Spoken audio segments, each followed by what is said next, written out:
Oh yeah, he's awake and alive.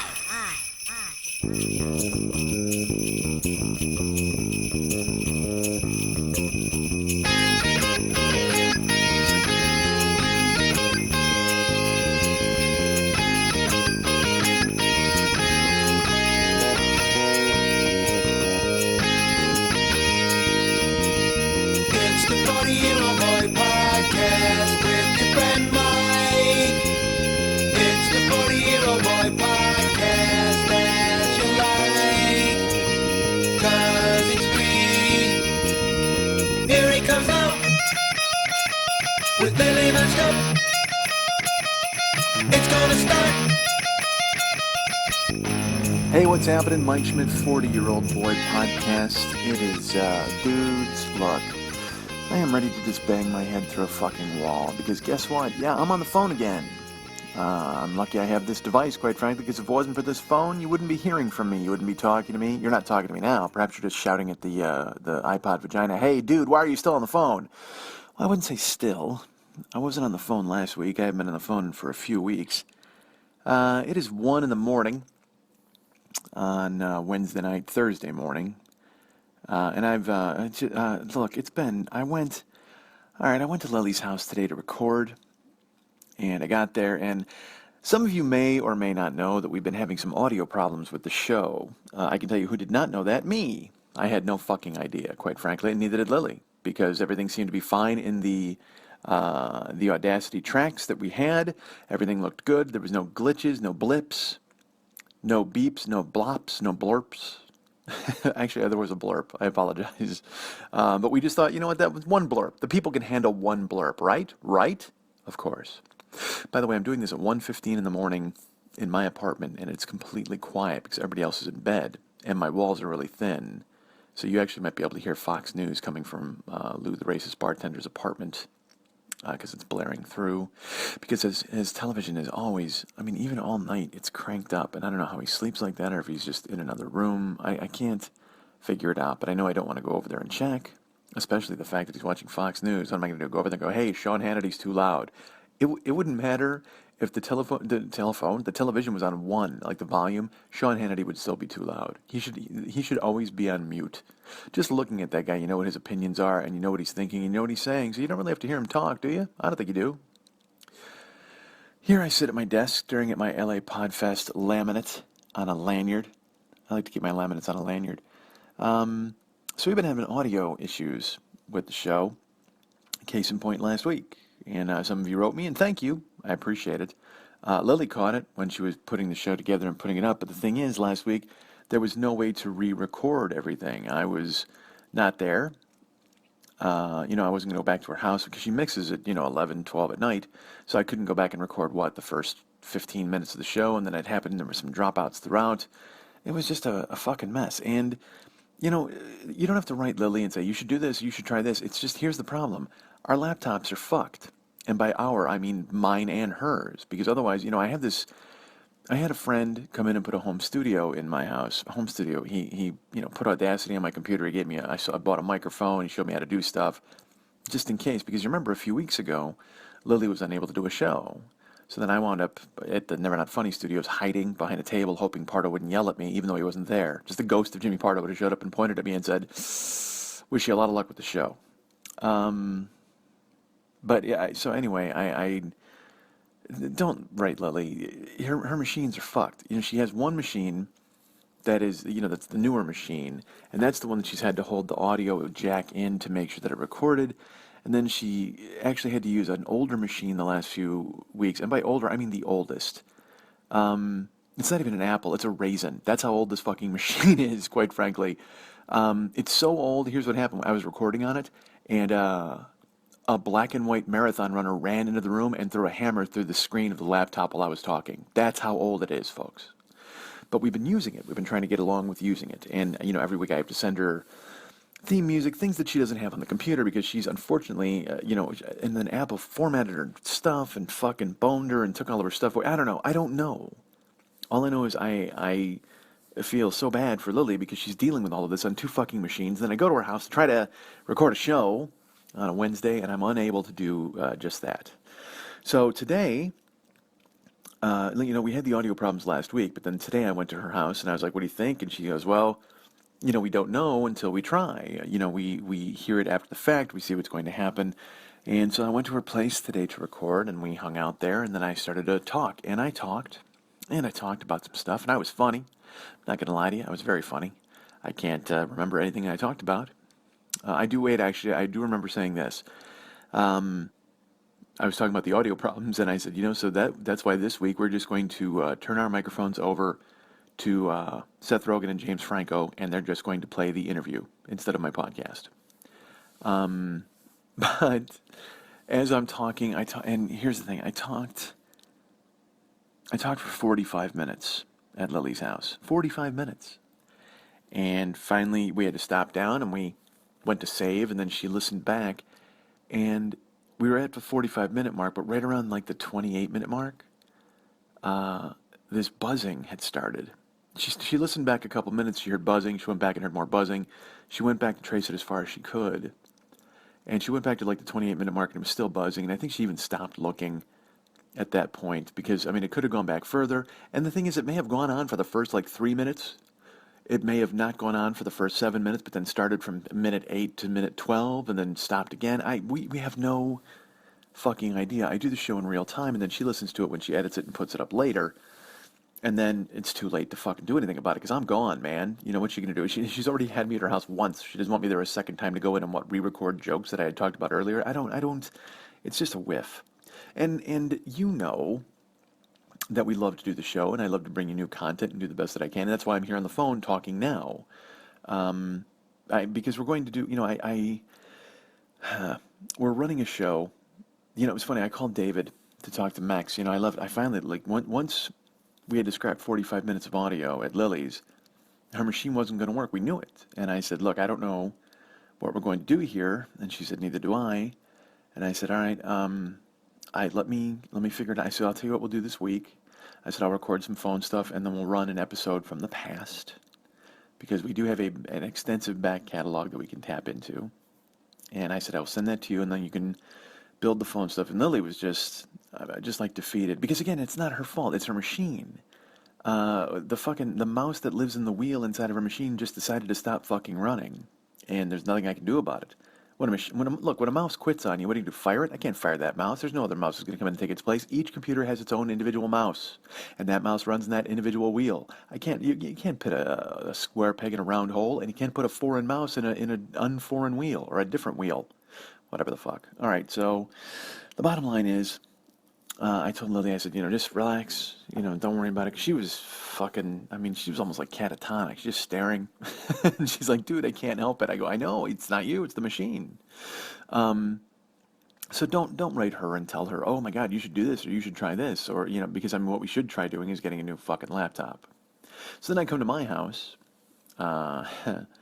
and I decided, I came to my house, and I decided that I was going to do the show here, or maybe take a run at that. And my laptop is fucking boned.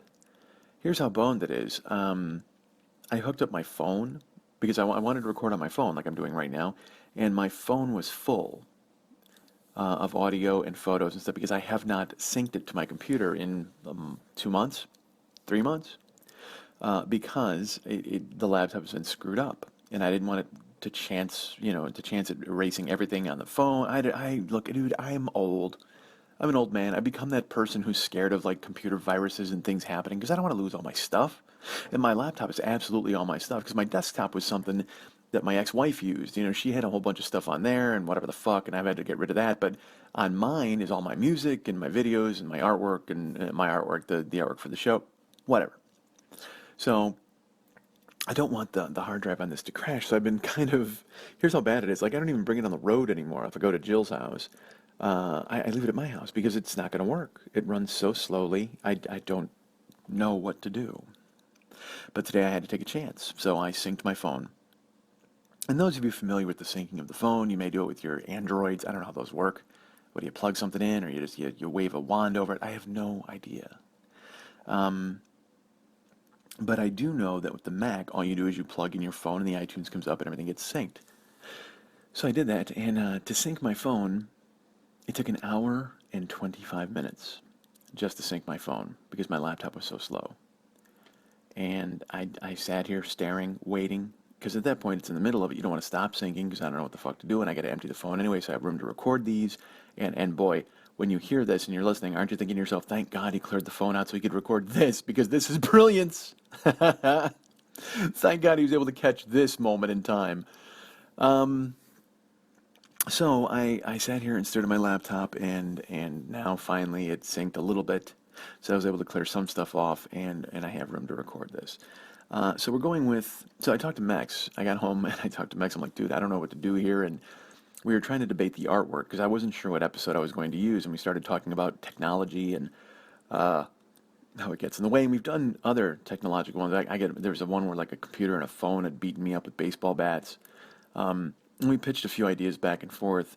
And then he came up with the idea of Elvis shooting out the television screen. And this time, instead, it would be Little Schmitty dressed as Elvis shooting out the laptops. And I was like, done. I said, if we're doing that, I am grabbing A King, a Crown, and a Royal Family from year one, and I will be using that episode. And I think I've actually used this before. Not the whole episode, but I've used the story, the Elvis story from this. But I don't care, man. It fit what he wanted to paint. It came out too perfectly, and this is one of my favorite episodes because it's super funny. So I'll be back later after this full episode, which is going to play, and I'll be back with plugs and things like that to talk a little bit more about Yurt Dirt Dirt December. Yurt Dirt December, not a second yurt, or no, a second dirt. There's a Yurt Dirt and then a December. Yurt Dirt December, and I get plugs and stuff later, so I'll be back. But I want to thank you guys for hanging in there with us because I don't know what's happening. I mean, I guess I got to get a new laptop. I got to figure that out. I don't know. So, but I'm glad that you guys hang in there, and I'm also thankful for the fact that we have all of the shows to tap into in the past, and also I'll run this by you. You can write me or tell me what you think. I had Lily save that 45 minutes of audio today, and look, I'm not saying it was genius or brilliant, but it was 45 minutes of fucking audio, and when you do this, you realize, oh my God, don't lose that. It's filled with buzzes and pops as far as I know. If you would still want to hear that, let me know. Maybe we'll throw it up next week. Maybe we'll throw it up as a bonus episode. I don't know. I don't care, quite frankly, because I just want to pitch all of these fucking computers out the goddamn window. I apologize. I care about your feedback. I want to hear what you think. But at the same time, some of you may be like, yay, I want to hear it. And some of you are like, boo. Because, people wrote me last week, and they were like, dude, I had to turn the show off because I couldn't listen anymore. And I get it. I can't. One of the things we pride ourselves on is doing a professional show. And that's what we try to do. And now here I sit on a fucking phone at 1:30 in the morning and tell you about my professional show. What a jag off. Lily and I work hard, and sometimes, you're just defeated by technology and whatever the fuck else gets in your way. So we're doing the best we can. So I just, thank you for hanging in there. We do appreciate it. And but here's my gift to you this week. I actually have 3 gifts. You know what the hell? It is Christmas. So the 3 wise men have come bearing gifts. And you know what? Fuck gold, frankincense, and myrrh. I've brought you a king, a crown, and a royal family. I'm not making any money talking these days. Good Christ.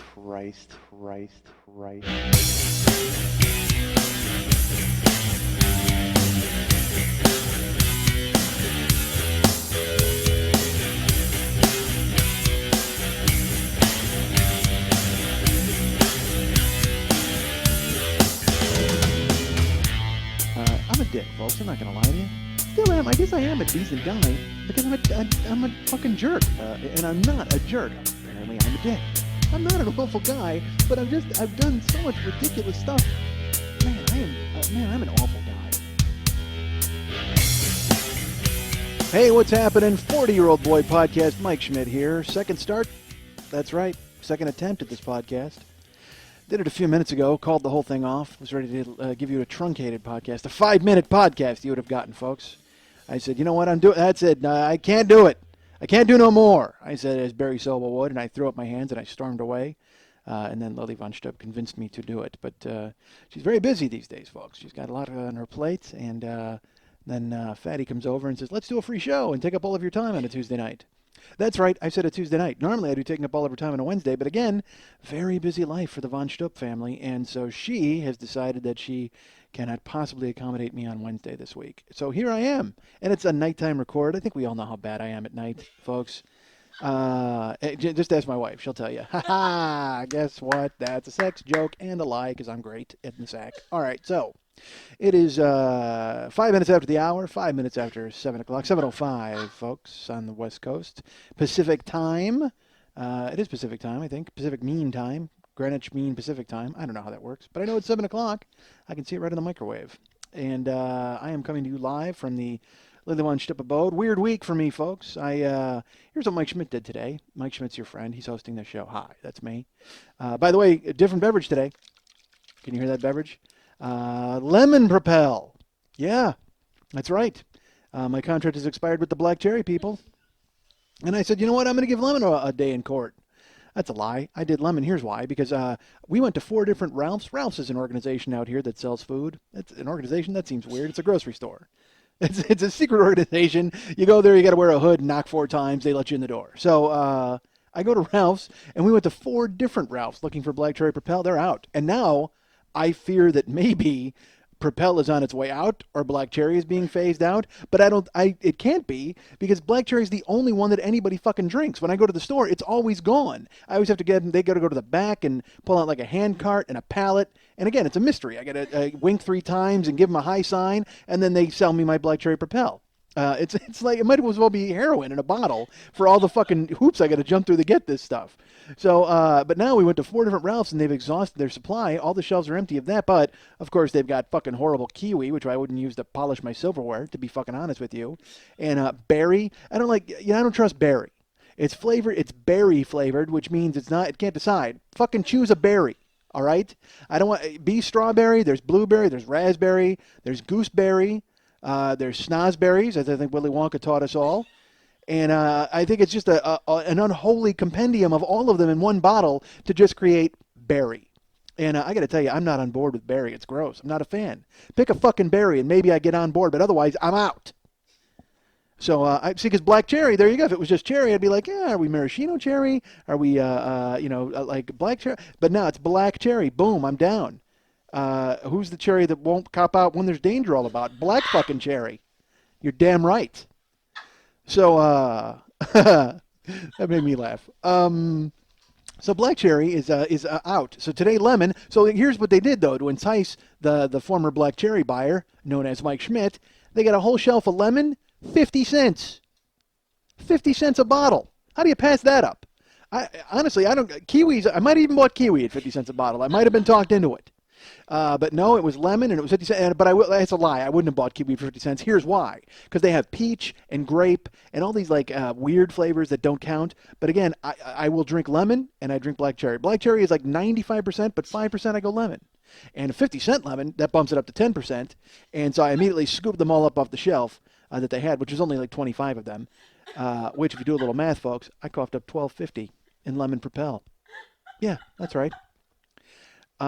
This is a lot of talk about a drink. So I went ahead and did that. So now today I have Lemon Propel. So if the show's off, that's why, folks. I'm drinking a 50-cent beverage. That's not good at all. And you know where I got it? Into Club. Into Club, 50 cent. Who fucking wants some? Anybody? Bring it, because I'm standing right here. Can't see me, though, because it's fucking nighttime. All right. So what did I do today? Guess what I did, folks? I went to the doctor. That's right. I went to the doctor this time for me. Yeah, not for my wife. My wife, she's monopolized all of the doctor tests up to this point. I said, you know what? I'm going to have to go see the doctor eventually, right? Yes. Here's why. Your friend Mike, he mentioned a couple episodes ago that his life was ending in a spiral of spun sugar. And not really spun sugar, I guess in a spiral of aquarium rock chocolate fruit. And but I haven't had it since then, folks. That's a lie. I haven't had it since last week. I haven't had it a week. For a week, I have not had it. So, which is great. But for 2 weeks, I will tell you, I have been seized by horrible back pain. The kind like in the commercial where arrows would shoot into your back and then your back would glow red. That's what I have. I have that. And but I don't. Here's the thing. I don't know if it's back pain or if it's something worse, because Having lived at the bottom of a candy jar for the past 6 months, I'm starting to think that maybe I've given myself the death sentence of diabetes. Because, and here's why. Because again, all I know is I went, hey, my back hurts. I've been eating candy. I got diabetes. That's the extent of my forecast for myself. What's the word? What do doctors do? They diagnosis. There you go. It's a forecast. It's a forecast of some sort. So it's a diagnosis like a forecast without clouds or rain. So I have to have a diagnosis of myself, and immediately, of course, when you go to WebMD, you type in because I think I have kidney pain. I don't. Here's the thing, because it seems like a deeper pain. Because I've had back pain when I was a fat guy. I lived with back pain. I had like a bulging disc in my back from carrying around, my fucking barrel of fat. But so then that all went away. Everything was looking good. Blood pressure sharp. Everything's fine. And unfortunately, like I said, the last few months have been I've been with Sammy Davis Jr. and visiting the Candyman the entire time, and trying to kill myself apparently in a slow, sweet fashion. Oh, very sweet fashion. And so I've been munching this candy, and now I get this back pain, and immediately I go, I have fucking diabetes. Because, again, you go to WebMD, and you put in kidney pain or back pain, and it just says, and diabetes comes up, and I just go, well, that's, of course, it. I mean, because I don't have Munchausen syndrome. That's not me. I don't even know if that's a symptom of Munchausen syndrome, because I don't have a kid, and I don't want to kill it. So, if I had a kid, he'd want to kill himself. I don't know what you call that. That would be Munchausen Jr. syndrome. That's what it would be. If I had a kid, he'd be like, "This is my dad." Honestly, that's it. I got to take a powder. I gotta form a noose out of my soft blanket and leap out of my crib. That's Munchausen Jr. syndrome. So I have this back pain, and again, I have immediately convinced myself that I have diabetes. So the first thing I do, immediately go buy some candy. And I go, you know what I'm going to do? I'm going to pile candy on top of this pain and see if that somehow fixes it. It didn't. So the pain continues, and I also want to start, like I said, I want to start working out again and lifting and all that. And but I can't. I'm a guy of absolutes, folks. This is how weird my pathology is. Like I want to start working out, but I'll be like, oh, you know what? I got to start working out on Monday. Can't do it on a Thursday. It's the middle of the week. I take those last 3 days. I go, well, you know what? Thursday, Friday, Saturday, Sunday. That's my last few days to get ready for Monday. Or if it's like the 28th of the month, I'm like, I got to wait till the 1st. No point in working out these last few days of the month. Let's call this a shit month. Let's go ahead and chalk this month to being the last month when things were bad. And there we go. We start on the 1st. Again, I'm sure it's OCD. It's the same thing that has me doing candy sorting all the time, but whatever the fuck it is. So, the fuck am I talking about? I don't even remember. The doctor, the back pain, the diabetes. Yeah, but there was a reason, whatever the fuck it is. So in that same vein, I want to start working out, but then I have this back pain, and I go, well, fuck, I got to figure out what's happening to me before I start working out, because if I have this horrible back pain, then if I have diabetes, why would I don't want to work out and like hasten the diabetes. I don't want to make like super diabetes. I don't want that to happen. Isn't that what happens when you lift? I'll go lift weights and my diabetes will get muscles, and then it'll like kick my ass from the inside out. I don't know how it works. Again, I'm not a medical doctor. As if I were I'm some other sort of doctor. I'm not a medical doctor, but folks, I am a doctor of love. All right, so they call me Dr. Love. I am the doctor of love. Gene Simmons. So I figure I better get this looked at. And again, I'm all freaked out because I went to WebMD and they told me I had diabetes. So that has me going to the doctor. So I make an appointment, and Karen makes the appointment for me. She's very nice, and she makes an appointment with a new doctor because we don't have a doctor anymore. We chased him out of town with torches. Dr. Frankenstein was my doctor. That's what it was. And I was very disappointed with the bolt work on my neck. And so we did it. We got the villagers together, grabbed torches, chased him right the fuck out of town. Our doctor, when we first moved to town here in the year 1998, our doctor was like a mile from our house. We couldn't believe it. We found a doctor who was a mile from our house, who spoke perfect English. Like it was great. So, which you might know is a problem if you've been to the doctor recently.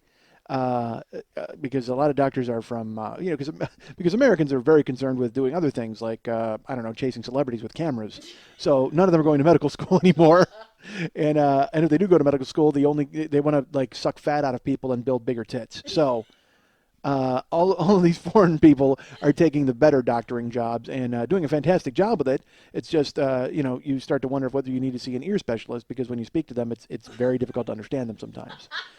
So this guy, he speaks perfect English. He's a mile from the house. We go to him, and he's great. But unfortunately, he's like an older man, and he just keeps getting older. That's how it works, folks. The time passes, sun rises and sets, and you just keep getting older, like a snowball rolling downhill. And unfortunately, his snowball got to be senile, this guy, because eventually I started to go see him, and he wouldn't know who I was, even though he was holding my fucking chart in his hand, which is, I'm going to say dangerous, probably. If he decides to take my appendix out again, that would be bad. So finally, we have to, begrudgingly, we keep telling his nurses, we're like, there's a problem here with this doctor, and they're like, yes, we know, we're doing our best, and it came to a point where we would see him and then walk out and look at the nurses, and she'd go, what did he tell you? And double check like prescriptions and everything, and I'm like, Jesus, well, I don't want to be seeing Mr. Gower from It's a Wonderful Life and take the wrong fucking pills. That's going to be awful. So finally, we grudgingly had to leave this guy. So we did. And then he closed his office like a month later. I don't know if we were his final patients. I don't know how that worked. But they finally sent us a letter saying, look, we're done. So we had to find a new doctor. We found a new doctor. He was great. This guy was fantastic. He ran like a free clinic, but also he saw insurance patients, which was a drag then, because then you'd make an appointment at 9 a.m. and you'd show up. And there would be like 47 families waiting with sneezing kids to see him because it was like a free clinic type of situation. And then you're standing there trying not to get more ill. And he was a great doctor. He was awesome, real friendly, cool guy. What I liked about him was he told Karen that if she didn't stop smoking, he wouldn't treat her anymore. I thought that was pretty cool. Because my wife, by the way, I don't know if I mentioned, she had cancer and she still smokes. Yeah, that's right, folks. So go ahead and complain to her at an email at ilovecancer.com. That's exactly where you'll get her. She has an office there, and it's you can't really see her because she's enveloped in smoke. So we see this doctor, and he's awesome, but then he closes up shop like he's not with our insurance company anymore. And I'm sure you guys have played the insurance game before, where then they send you a list of like 19 doctors, but some of them aren't taking new patients, whatever. So Karen calls this person and gets me in the door, and I go see them today. And I walk in this building. It's like a ghost town. There's like nobody for any of the doctors on this floor. It's really empty. And then I get to my new doctor, and again, there's 9 families with sneezing kids. What the fuck is going on? So I plop down in between these children, and there's a ton of kids, and so much so that there's a patient sign-in and a pediatric sign-in and a pediatric walk-in sign-in. So like they see kids without appointments, which seems, is that a doctor or a pedophile? Who is this guy? So pedophile often sees kids without appointments. Because rarely does a pedophile have a secretary to line up any sort of appointment schedule for him. I mean, because a pedophile, I can imagine a pedophile, he doesn't want to even have an appointment. When the urge hits him, boom. It's just, a pedophile's taking walk-ins at all times. He's taking walk-ins, he's taking grab-ups, he's taking scoop-outs, he's taking them all. But a doctor, apparently, they have the same kind of policy, which is disturbing. I'm not going to lie to you. So I'm sitting there waiting. And my back is just furious. It's angry at me, my back. And again, I must tell you, I thought I might have diabetes, but also there's part of me going, you know what? You've put on like 50 pounds in 4 months. Maybe your back is just going, hey, fatty, slow down. Maybe it's just like muscle pain. But it just felt different because, again, I've had bad back before. So I'm waiting. And as I'm waiting, nice doctor, Dr. Abdaloo, was that her name? I don't know. She was the actress in House of Sand and Fog. You might have seen that. And in 24, she was great. And she's a good doctor, too. Fantastic doctor and a wonderful actress. So Dr. Abdaloo. Abdaloo, is that her name? I think it was. I don't remember. And by the way, on a separate note, speaking of acting and stuff like that, if anybody watched the Screen Actors Guild Awards this week, which I don't think anybody did, I don't even know why they're televised, because that is a jerk-off fest for people in the industry. That's the only reason it's on. And people in the industry aren't going to watch TNT. If they're not at the party, I can't imagine anybody watching it except my wife, who loves award shows. She's watching it, and I hear Meryl Streep's speech coming out of the bedroom. And I can tell just from the bits and pieces I'm hearing out of the bedroom, I know how much I hate it, okay? Because Meryl Streep, fantastic actress, I'm going to guess horrendous human being. just completely lost in the world of Hollywood and has no touch with reality or any concept or touchstone of what it means to be a real person anymore. She's like this crazy diva. She's, you know what she is? She's like an old pirate ship in a painting that just doesn't change. Like it's not going anywhere and it's not changing, but it's a classic and it's always going to be a classic, and that's fine. But Jesus Christ, update your fucking act, because she went up and gave this speech. And again, I heard bits and pieces and I didn't dig it, but then I saw actual clips of it, like on the news. And she gets up on stage and she's like, "Oh, I didn't even buy a dress. Oh, and I'm over awards." And she's like laughing and inappropriately joking. And the fucking audience is eating it up. Because again, I talked about this on another podcast. Hollywood is all a big, self-fuck. That's what the whole place is. They're all celebrating each other and constantly clapping for one another. And they all love one another. And they all, Dustin Hoffman, I was the one I talked about. He's on the Tonight Show and he fucked up an entire segment. Old-time Hollywood people are awful. That's it. There you go.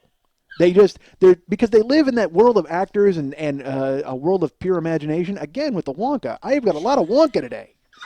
But Meryl Streep, Jesus Christ, somebody punch her in the face when they see her. Would you do that for me? Just to see her act like she's really hurt. That's what I'd want to see. Can she pull that off? So I go to the doctor. And I'm there. It's me and Dr. Abdaloo. I'm in the waiting room. And there's a bunch of kids, like I said. Well, there's one little kid, and he's got a paper crown on. And it says Alan. And he's very excited. He's, like, very happy to be there. He's a little boy. And it turns out it's his birthday. It's Alan's birthday. I can think of no greater present for a child than to bring him to the doctor on his birthday. But you know what? The family felt they had to do it. They had to do it. So Alan's walking around, and he's got his crown on, and he's stomping around like the little kid and where the wild things are, and he's awesome. He's like dominating the whole room. And again, there's a bunch of kids, but they're sick. But Alan, he doesn't seem really sick to me. And he gets into the waiting room, or into the, not the waiting room, the waiting room. All right, we're waiting in one room, then they take him and they put him in another room, as you know, to wait for the doctor. And there's a male nurse, and he's walking around and he's dealing with all the kids. But he has what I'm going to call a horrible bedside manner, even with no beds in the entire building. He has the worst bedside manner because he has no tolerance for children. What the fuck are you doing working there at double sign-in for pediatrics if you don't want to deal with kids? So he's walking around and he's yelling kids' names, and then they'd come in and he'd be like, "Hello, sir, how are you?" Like he's that guy who doesn't know how to deal with kids, but he thinks he does by treating them like an adult, but he's not doing anybody any favors. So he keeps calling Alan, come over here. Alan, come here. And Alan is completely overstimulated. He may have had a lot of birthday cake before he came into the thing. And, he goes, "Hey, happy birthday, Alan. I'm going to need you to stand right there." And he's trying to get Alan to stand still and do an eye chart. Alan's 5 today. He has no interest in reading RST, LMNOP. I mean, he wants to fucking dance around in his fucking paper crown. Give Alan a break. So also, I will mention Alan is Hispanic. As were most of the families waiting to see the doctor. That's important because the male nurse is Caucasian. And he starts telling Alan, "Hey, Alan. And now he's calling him Alan like he's a man, which is even weirder. Not son or hey, pal or hey, buddy. Alan, I need you to focus here. Alan, I need you to focus. Alan is 5 on his birthday. He's not focusing on fucking anything except his paper crown. Get over it, white doctor, nurse." So then he makes him stand. He actually takes him by his shoulders and makes him stand. And he goes, "Stand there." And then he walks, 9 paces. And I'm going, is this a gunfight? Is he going to shoot Alan in the head? What's going to happen? But instead he walks over and he takes the eye chart and he holds it up. And he goes, "All right, I need you to, what is this?" And Alan says, "Moon. What is this? Star. What is this? Clover." And now I'm thinking he's showing him Lucky Charms, like a photo of Lucky Charms. But I look and I swear to God, Moon, Star, and Clover are on the kid's eye chart. And also, a 5-year-old who knows what a clover is? How does that fucking happen? Only way you know that is from Lucky Charms, which might explain why Alan is buzzed out of his fucking mind and running around the entire office. So then Alan is standing there, and then the guy goes, "Okay, what is this?" And Alan doesn't talk. And he says, "What is this?" And Alan takes his crown off and starts to look at his name on his fucking crown. Because again, Alan is done. He's identified 3 things. What more do you want from him? This doctor comes over and goes, "Alan, give me that. Give me that. Alan, give me that." And the woman, is standing there. She's not like the mom of Alan. She's not interfering or saying anything. The guy takes the crown away from Alan. It's his birthday. He's 5. Let the kid have his crown. I know. So Alan, to his credit, does not burst into tears. Alan gets this look on his face like, what? Who the fuck just took my crown away from me? Like he makes this weird face, and he looks at his mom for help. And I will tell you this, sometimes when families, like this woman I don't think knew a lot of English. So when they're dealing with someone who knows a lot of English, they will tend to withdraw. And she's also thinking, you know what, this guy's an authority figure. I don't want to get in his way. Maybe he knows what's best for Alan. I don't know, but this guy was clearly being a dick. So the guy walks over, and I get up out of the waiting room, and I walk over to the doorway where he's got this kid sitting there, and Alan has no crown. He's sad now. He's actually like looking at the rug, and the guy holds up the eye chart and goes, Alan, I need you to focus. I need you, Alan, what's this? Alan, I need you to focus. What's this? Puts the eye chart down, and he shrugs, and he gets all pissed off, and he walks over to the mom, and he goes, is he stubborn? Is that his problem? Is he stubborn? And the woman just kind of looks at him, and I go, no, he's 5. And the doctor looks at me because I'm not with them. I don't know anything, but I'm standing there, and I'm tired of fucking watching it. Quit putting this kid through the ringer. He's 5 years. It's his 5th birthday. The last thing he wants to remember is Chad, the fucking white nurse, who busted his fucking balls because he wouldn't pick out a moon on a chart fucking half a block away. Give the kid his crown, let him dance around, and just write down that he needs fucking glasses. All right, do that. Is he stubborn? So I went, no, he's 5. And he looks at me and he goes, excuse me? I go, he's 5 years old. Let him have his crown. And again, I'm new to this doctor. I don't know fucking anybody. I'm like, what are you doing, fucking idiot? Why are you starting a fight now with fucking Troy, the male nurse? But and he looks at me and he goes, well, what are you talking about? I go, you've made him stand here. You took his crown. Once you took that crown away, you've lost him. He's not listening to you. He's listening to nobody. In his head, you know what's going on in his head right now? Crown, crown, crown, crown, crown. And the woman looks at me, and I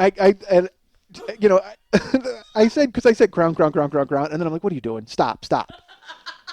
And his mom, though, looks at me, and she put her arm around like the kid, and she like smiled and nodded at me, like yay, someone understands and backed me up, yay. And sure enough, to his credit, male nurse just kind of went, yeah, you're right, and gave him back his crown. And then this kid's like all happy again, and he's all smiling. It was like, again, it was like flipping a switch where you put the crown on his head. It was like Frosty the Snowman's hat. That's what it was like. Because he's just sitting there completely like bummed and looking down, and then you put the hat on, and Alan just goes, happy birthday! That's right, Alan. Enjoy your fucking crowning birthday. So then the guy looks at me, and he's like, do you have an appointment? And I go, well, I paid and everything. And he goes, well, and he got my chart and he put me in the room. I think he put me in the room just to get me out of his fucking hair, quite frankly. But again, I have to admit, to his credit, he just went, he's like, you're right, and gave the kid his crown back.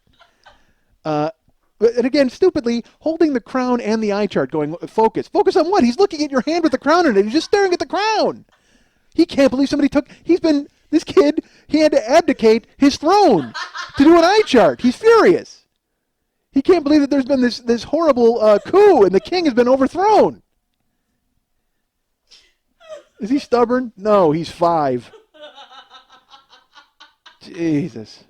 So I go in the room and I wait for Abdullah to show up. And she comes in.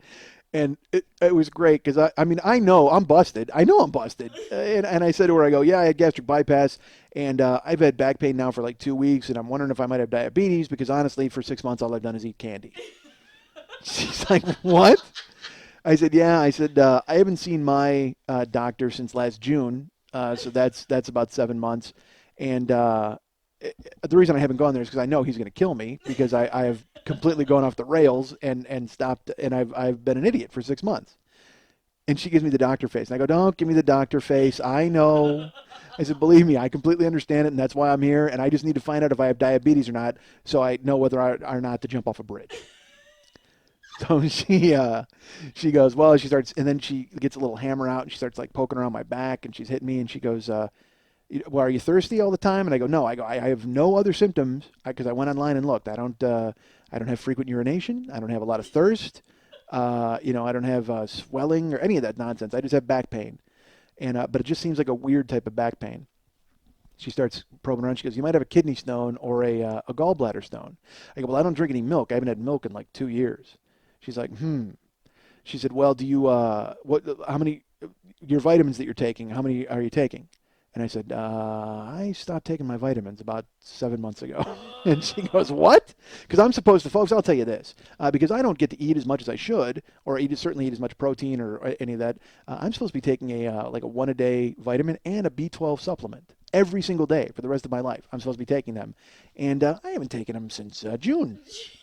Again, I think I mentioned I took 2008 off, or at least the second half of it. And she's like, she gave me the face, again, that peering face where they're just like looking down at your chart and then their eyes come up like, huh? Really? No vitamins. And I said, yeah, I'm an idiot. I understand that I'm an idiot. She goes, well, I'll tell you what, it doesn't seem like it's diabetes. I said, thank you.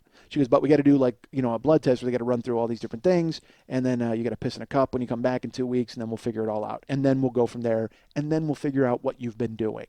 And I'm like, look, I know what I've been doing. I know I got to stop it. I'll figure it's fine.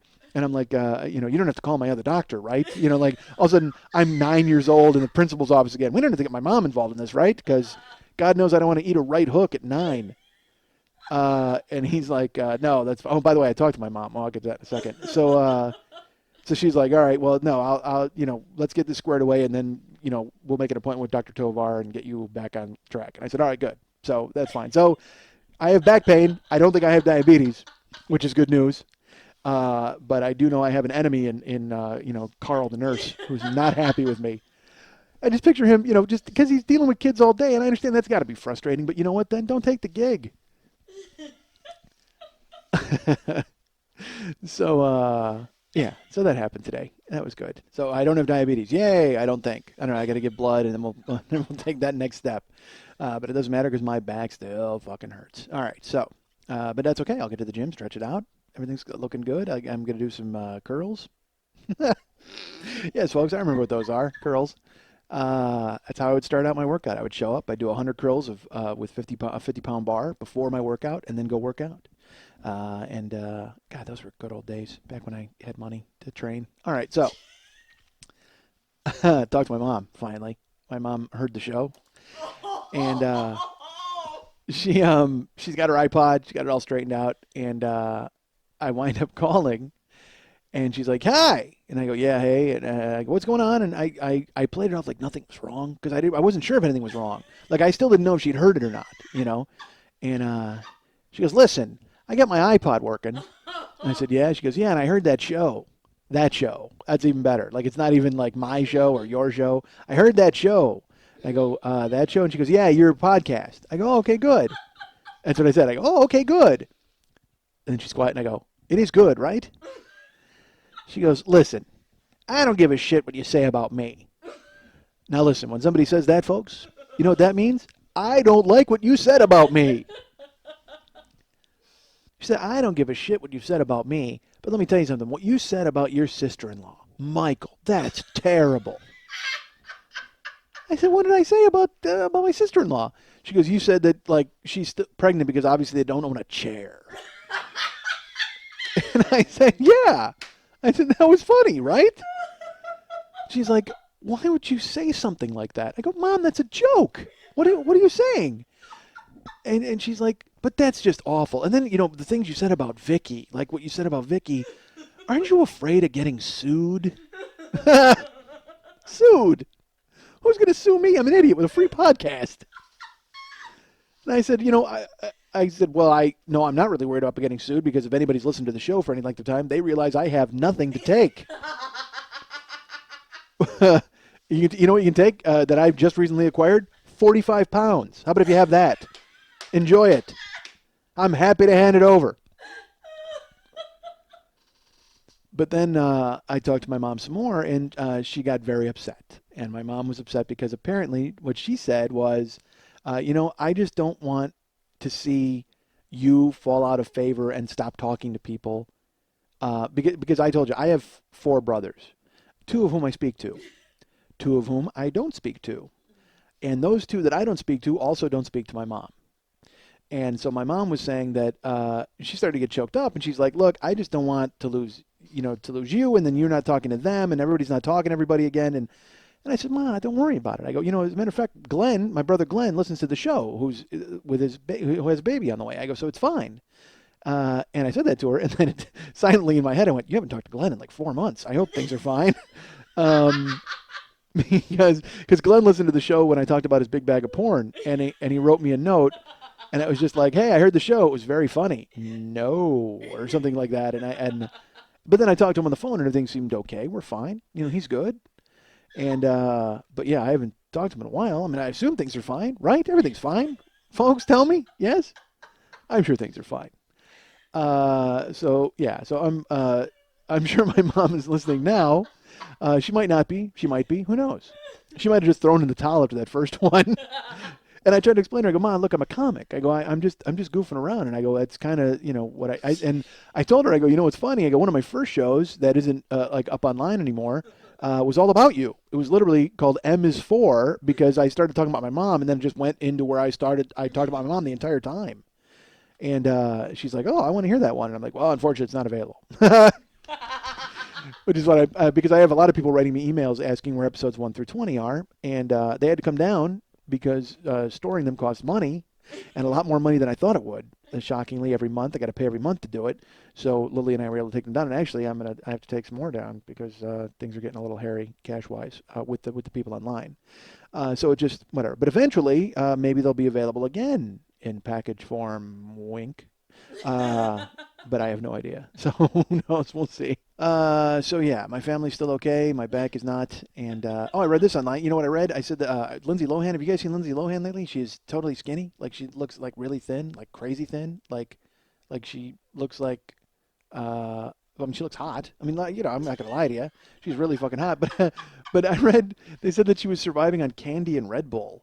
And I'm like, well, that's awesome. Because, but I don't know how she got skinny doing it. Because I got to be honest with you, I've been doing that for 6 months, and it is not working, friends. Although not Red Bull. I am not a Red Bull guy. I know Red Bull is the thing, and everybody loves it. But holy shit, did I hate it? I tried it once, back in 1999 when I first started. I was supposed to work on the internet when I got the job at Load. We were initially working out of this guy Morgan's house. And I opened up his fridge. And you ever see the video for Nothing But a G Thing from Dr. Dre and Snoop Dogg? And they open the fridge and it's nothing but 40 ounces, like all the way from bottom to top. This guy's fridge was nothing but Red Bull, like from top to bottom. This is in 1999, so he was at the cutting edge of the balls drink ingesting. So he's like, hey, try it. And he was a big advocate of it, and I drank a can, and this is back then when I was drinking fucking battery acid 10 times a day. I was drinking a case of fucking soda a day, and I drank the Red Bull and went, yeah, that's not for me. And I had heartburn. I'm not kidding you. I had heartburn in 30 seconds. Like I drank it, and then it was like all of a sudden I had heartburn, which is weird. I mean, you don't want that in a drink, do you? This is awful. Oh Christ. Speaking of, have you tried Propel? It's fantastic. No heartburn at all. It should say right on there. Oh, and Lindsay Lohan is all thin and skinny and eating candy and Red Bull, and now she's really hot skinny. Did you guys see Jessica Simpson? Oh my Christ! Jessica Simpson might have gone to Trader Joe's and bought the Aquarium Rock candies for the last few months. You know what she looks like? Because she was at some chili cook-off, which completely makes sense when you see the goddamn pictures. But she's wedged into mom jeans, and she's got like 4 belts on, like belted really high, and she's just crammed into this black shirt, and like she's got rolls happening. It's weird, like all of a sudden overnight, and now people are like, hey, I think she's pregnant. I don't think she's pregnant. Yeah, I think she's pregnant with a ham. I think that's what she's pregnant with, because she looks like, if you go look at those pictures again, because there's one especially where she's got her arm in the air and she's like pointing. She looks like fucking Elvis, like late years fat bloated dead Elvis. That's who fucking Jessica Simpson looks like. And I don't know what she and Romo were doing over the past 2 months. She just crawled into a cotton candy machine and won't come out except for unless there's a chili cook-off. That's when they can lure her out. She's just in there. She's just hand spooning, gravy into her mouth until all of a sudden there was a chili cook-off. Jesus, is she huge? I don't know what happened. It looks, you know what? It looks like she's allergic and got stung by 3 bees on the way to the stage. She is like, I mean, it's crazy how huge she is. And she's not even huge because she looks like a normal person. She doesn't look like she usually looks. That's all. But for a singer and a celebrity and a star, she looks like Fat Elvis, like Fat Dead Elvis. It's great. Why? Oh, you found the pictures? Yeah, Lily looked the pictures up on the internet. She's like, oh, come on, that can't be true. Wow. Yeah, go look them up. Just Google Jessica Simpson and chili cook-off. Because you know what? I'm pretty sure Jessica Simpson was just Googling chili cook-off. And it's good to see her with a microphone in her hand instead of a fork. Jesus God. That is a woman who is putting it away. And again, I can throw these kind of stones because I'm a fat guy. So, I mean, sure, I can do that. And even if I was a thin guy, I could do it because I used to be a fat guy. Who cares? I can make fun of anybody. I reserve the right to make fun of fucking everybody in the world, okay? Deal with it. Suck it. Suck on that, fat celebrities who aren't supposed to be fat. Yeah, suck on that, Fat Elvis. I'm taking you on 80 years after the fact. Isn't it Elvis's birthday today? I think it might be. I don't even know. It's somewhere around now, like 26th or the 24th. Google it. Find out. This could be the King's Dead podcast. That'd be awesome with that. Maybe that's what Jessica Simpson was doing. She's like doing a salute to the king, 32 years after his death. She's like, you know what? Fuck it. I'm going to go ahead and just blow it up nicely like the king. And all she's got to do is get, when's Elvis's birthday? The 8th. The 8th? Yeah. Wait a minute. Oh, it's Eddie Van Halen's birthday. That's whose birthday it is. I'm confused. Elvis, Eddie Van Halen, same guy. And Eddie not skinny, but I'm sure he's going to wind up dead on a toilet someday. Although Jessica might beat him to it. Jessica's going to wind up wedged into a toilet. She's not dead. She's going to wind up fucking oh Christ. I can't explain how big. And she just is. It's like a tribute to Elvis. She's just eating peanut butter and banana sandwiches and eating Fool's Gold Loaf and just eating like mashed potatoes and peas with her hands like Elvis used to do. Dude, do yourself a favor and go read about Elvis's eating habits. You will be stunned by the shit that Elvis put away. Elvis, he ate this thing called Fool's Gold Loaf, okay? What he would do is he would get a loaf of French bread. They would cut it in half long ways, tunnel out the bread, making a nice little a cave, a nice little bread cave to put whatever you want in there. Well, guess what Elvis put in there? He'd fill one side of it with peanut butter, the other side of it with jelly, and then he would make 2 pounds of bacon, and he would burn it. And by the way, when I say Elvis would make it, I mean he would point at the Negro who worked at his kitchen and go, make that for me. And then she would whip it up. And he would say, hey, why don't you go Fool's Gold Loaf? And so she would tunnel out the bread and fill it with peanut butter and jelly. Maybe not even jelly, maybe just peanut butter. I could be wrong. And then 2 pounds of burnt bacon. Burned it so it would snap, like not even just cook it until it was completely carcinogenic. And then she would put it in the bread, put the top back on top, and then cover it with melted butter and bake it. Yeah. Elvis might as well have just eaten sticks of butter. That's what he should have just melted butter and injected it into his fucking veins. That's what he could have done. Dude, I love Elvis. You know what? I'm going this route. Me and Jessica Simpson are doing it. Because, you know what, I hear that thing about the peanut butter and the bacon and all that, and I can admit, that doesn't sound bad to me. I mean, I don't know if I could eat the entire fucking crazy Volkswagen-sized loaf of bread, but, maybe if someone cut me off a chunk of that, I'd be like, yeah, I could knock this back. Because my buddies and I were in Vegas, and we actually, or not in Vegas, we were in Memphis, and we went to Graceland, but we didn't go in. Because we didn't have any time. We were driving through, folks. We drove through Memphis and went, hey, let's go see what Graceland looks like. And then we went outside the gate, and we looked at Graceland and went, that looks like my house. Because it does. From the bottom of the hill, Graceland is just like it's like a regular fucking house with a jungle room. That's it. So we went across the street to the Rockabilly Cafe, and we had peanut butter and banana sandwiches, and we're on our way. So Elvis invented some good shit. I'm with Elvis. So that's what Jessica's got to do. She just got to eat Fool's Gold Loaf, and she's got to buy a monkey, and she's got to do all that. Elvis had a monkey. I don't know if you know this. Elvis had a monkey named Scatter. I'm not lying about this. So the monkey had free reign of the house. My buddy Mex and I one time were watching a show, and they're talking to all the guys from Elvis's Memphis Mafia. Like they're talking to Charlie Hodge and Red West and everybody else who fucking raped Elvis for all he was worth when he was alive, and even after he died. And basically these are all the guys who had to do flips when Elvis pretended to know karate. That's who these guys are.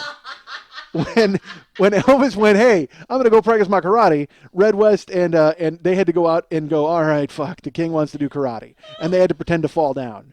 Like I can imagine if Elvis said, hey man, I just want to play guns, and he pretended to shoot them, he'd be like pew pew pew, and Red West and Charlie Hodge had to fall down. That was their fucking job. Charlie Hodge had to bring Elvis waters and scarves.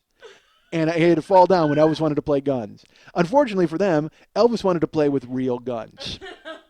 Go read about that. Elvis would fill his pool with flash cubes and shoot them all day. Elvis is a fucking genius. I wish why don't I have the money Elvis had? I would live that goddamn life. That's hysterical. Imagine sitting out at your pool using your Derringer to pick off flash cubes you got floating in the pool while your fucking monkey runs around the house and terrorizes your friends. God damn, is that an awesome life? You know what? It's worth dying at 42. If someone told me now, because I'm 41 and I'll be 42 in July, if someone said for the next 5 months, you can, or 7 months now, look at that, I get 2 bonus months. If for the next 7 months, I could live like Elvis, I could have a jungle room and I could get laid all the time and I could do drugs and fucking eat like an idiot and shoot flash cubes and have my monkey run around and scare my friends, I'm in. God damn it, I am in with Elvis. How do I not do that? I'd die happily in July. God damn with that. And you know what? Honestly, I'm partway there. I'm fat with back pain. I just have no money for the flash cubes and the monkey. And quite frankly, I'm going to walk in. Nobody's going to sell me a monkey because they're going to go, you going to eat this fucking monkey? No, I'm not going to eat this monkey. Jesus Christ. Can't a guy just buy a pet? On a side note, if I were to eat this monkey, now hear me out. I'm not eating this monkey. But if I were to eat this monkey, do I have to shave it first? That's my question to you.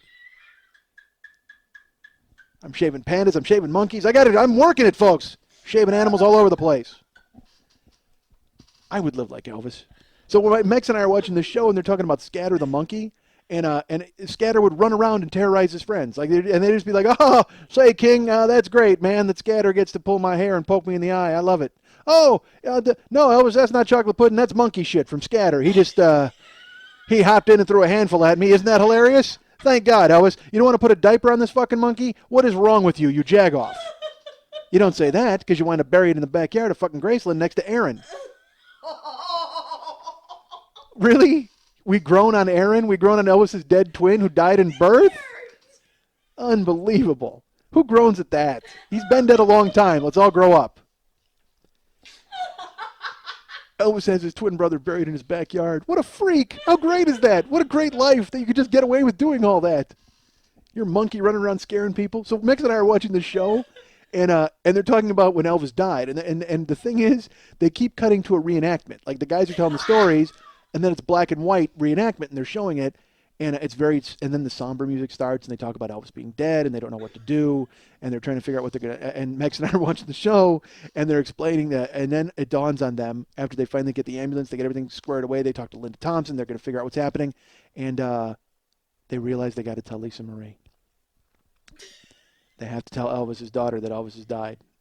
And the guy goes, none of us know what to do. We don't know how to break the news to Lisa Marie. And I look at Max and I go, somebody better pin a note to that monkey.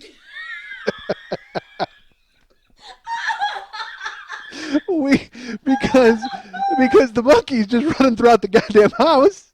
So why not? I mean, you guys were off the hook. Elvis is dead. You don't have to fucking act like stooges anymore. Go ahead and go out. First of all, before you call the ambulance, go to the backyard and dig up the $800,000 that Elvis no doubt buried in mason jars in the fucking backyard.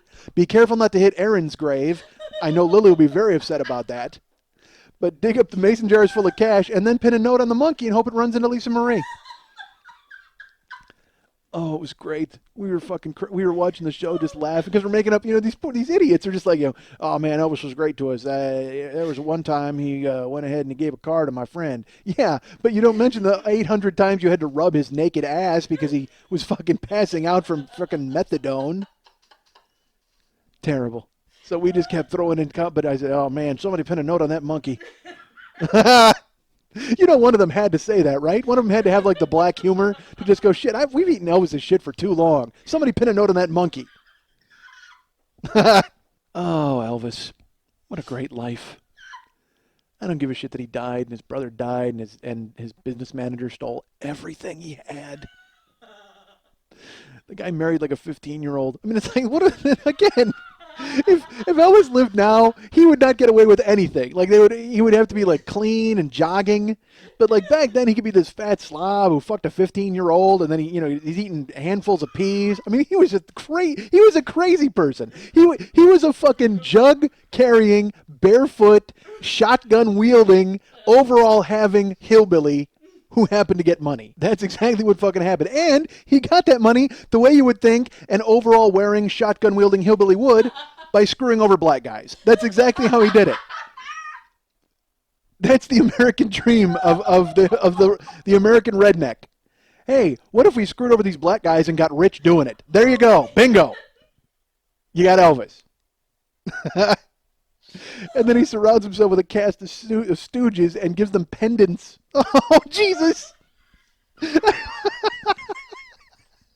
Elvis was like, hey, man, why don't we form our own super friends? And he gives his friends necklaces. What a fucking dope. What a fucking white trash idiot. And people are like, I love this guy. Yeah, I love him too. He's a fucking riot. This guy who wears goddamn spangly jumpsuits. That's how out of fucking control he is. And I know I'm not covering any new ground here, but it's funny when you think about it. Jesus God, this guy got to do whatever the fuck he wanted and nobody cared. And everybody's like, oh yeah, that's the king of rock and roll. Really? That guy who dresses like a parade float is the king of rock and roll? You mean that guy standing on the pile of black shoulders? That guy being lifted up to the sky by black songwriters? Yeah, that's him. He's the king of rock and roll. Hey, pay no attention to that guy in the cowboy hat behind him who's taking all of the money. Elvis gave his friends necklaces, formed a goddamn club, the Memphis Mafia, the TCB taking care of business lightning bolt. What the fuck is wrong with Elvis? And these guys are just like, yeah, man, that sounds like a great idea. Think of the horrible debauchery that must have gone on in that fucking house when Elvis was just bored. He was just like, hey, Charlie and Red, why don't you guys get naked and wrestle? I'm going to watch it. Where's those girls with the cotton panties? I don't want to wrestle them today. They're going to sit and watch me, watch you wrestle naked. Go ahead, Charlie and Red, what do you say? Jump right in there, man. Hey, let's get the Jordanaires to write a song about my mailbox. What do you say, guys? Sing about it. This guy's fucking insane. And these guys are just like, yes, Elvis. Of course, Elvis. Absolutely, Elvis. Whatever you say, King. Say, King. No problem, King. Oh, Elvis. There's a great clip from like one of the Elvis documentaries, and he's leaving a concert. It's like, because they would do the Elvis has left the building, because he literally would be shoved into a limousine and driven away immediately. And it's one of those unguarded moments with Elvis, and he's just in the back, and he goes, man, there's a hot one in Florida. And he's going to go, yeah, Elvis, it's hot. And then Elvis just goes, hot one in Florida. Rainy night in Georgia. And I just picture him singing to himself all the time, like in the shower, just being Elvis. God damn it, how great would it have been to be an Elvis? Fucking eating whatever you wanted, fucking with your pals, monkey. God damn it. I can't believe Elvis didn't eat the monkey. Honestly, it had to cross his mind. It had to cross his mind. As much as they would think I was going to eat the monkey, Elvis probably, he might have eaten that monkey. He might have had like 9 scatters. He might have had a bunch of different monkeys. How did he not do that at one point? Hey, Charlie and Red, fire up the grill, man. We're cooking this monkey. Should have done it. How did he not do it? Oh, Elvis, eat that monkey. All right. I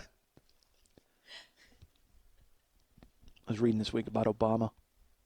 That's the worst segue of all time.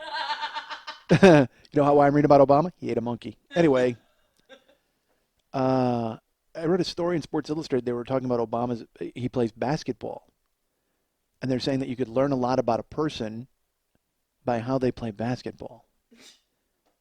And I got to tell you, folks, I hope that is not fucking true, because I am the worst basketball player on earth.